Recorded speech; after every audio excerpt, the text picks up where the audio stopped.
Meghan would do themselves real good to look at the meaning of invictus. Unconquerable, undefeated. So were you defeated by the royal family and now you complain that you were defeated? All they want to talk about is how they have been defeated. They have been unapologetically victimized by the royal family.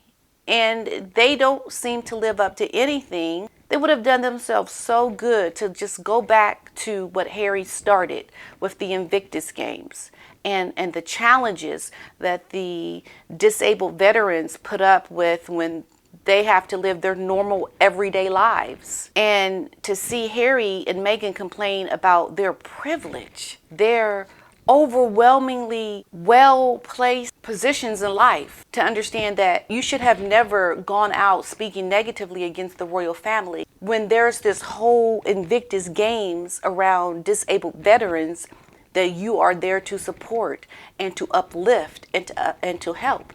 Because everything that you have done in your privileged lives has shown you can't rise above any hardship.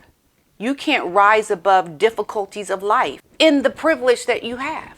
But you're supposed to be the cornerstone, the benchmark for, what is great by your support in starting of these Invictus Games. But everything about your own life has been not what you're trying to show with the men and women that you support in the Invictus Games. But you want to have people embrace you in your Invictus Games and what you're doing for other people who would never complain and throw their families to the lions like you have. You're a big walking contradiction. Harry and Meghan are a bunch of idiots. They are idiots. The decline is near. What happens when you start to have your decline? There are people that will come in and they will create an opportunity because they want to monetize your failure. And that's what's happening now with Netflix. Netflix is wanting to do a Keeping Up with the Sussexes on Netflix, similar to Keeping Up with the Kardashians. And this is how I'm going to tell you I see it playing out. And let's see if this actually happens. This is what I see. I've said it in roundabout ways before, but this is how I see it. Now, we know with Keeping Up with the Kardashians, they come from a big family. They've got a lot of people that have married into this family. They've got a lot of children. They've got the step family situation going on. Like, there is every kind of family scenario happening with the Keeping Up with the Kardashians. Who do we have with Harry and Meghan? We just got Harry and Meghan. And we have the royal family, the well-to-do, high aristocratic family that's never going to say anything to your stupid reality. And then we have Meghan's everyday family that she's treated horribly out on the other side. She and the others, along with the Netflix people, I could see them reaching out to Meghan's family to be a part of the series and to make drama around it. To make drama. I mean, what are Harry and Meghan going to talk about? What are they going to do that is going to be entertaining, that's going to be fun, because they want to get away from their own like real life and they want to do more fictitious things? That's going to be more later, creating and producing, but they also want to have their own lives highlighted in a reality show kind of way. What you just going to watch how you parent your children? So you're going to exploit your children now. If they haven't made a deal with the devil, I don't know who has. But they certainly have. They have sold their souls to make money. And what are they going to possibly do when it's just them? They have no relationships with their families. I mean, how interesting would it be, I think, to see Meghan try to overcome her feelings of abandonment by maybe her mother, Doria. Come out and talk about it when your mother left for 10 years. Are you going to talk about that? You know, because what we saw in that docuseries about her mother being the one raising her, that was a lie. That was not the truth in so many ways. We know that her father is the one that raised her during her middle and high school years. Meghan's mother was gone for 10 years. So what are you going to talk about? What are you going to create as a reality that people are going to want to watch? And people are only going to want to watch the things that you don't want to talk about.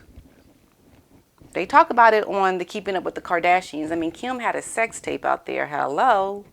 Now they know, or people have said that some of that show is scripted too. I think to some extent you have to script it to know what you're going to be doing. It seems to work. They've been on the air making episodes for years. Like 19 years doing this. And it's paid off financially for them, in particular with other brand deals, etc. But, you know, how much do Harry and Meghan want to show of their own faults to make this a success? You have to be so vulnerable. You have to be so willing to expose the things that you don't like to really get people to understand who you are as a real person. Speaking of which, for the first time on my Patreon, I'm showing behind the scenes how I get ready. And I'm showing you what I look like without my makeup and my hair done. I just did it. And it's not an easy thing to do. It's not. You don't want people to see you when you're not all, I'm cute. Oh, I'm so cute. I'm cute. I like how I look today.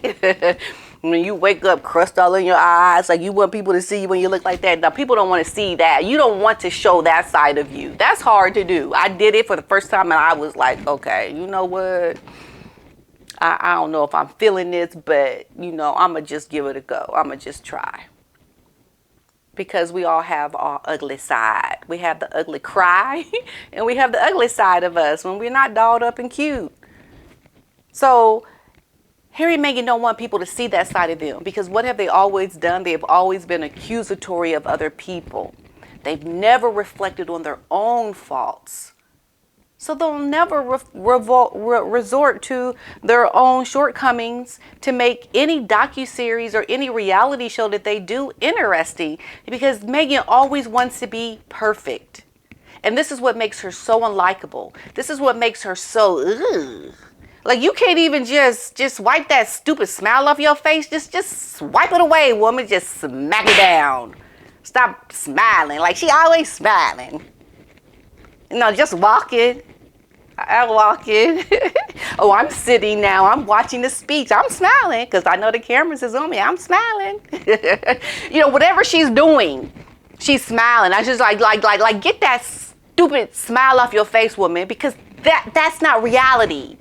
So how are you going to make a reality show with Netflix? How? Someone tell me.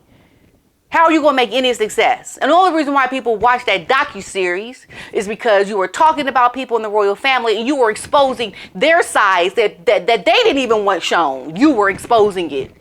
So you could go and expose other people's sides that they don't want shown because you did have inside access. So you can expose their ugly sides, but you don't ever expose your own.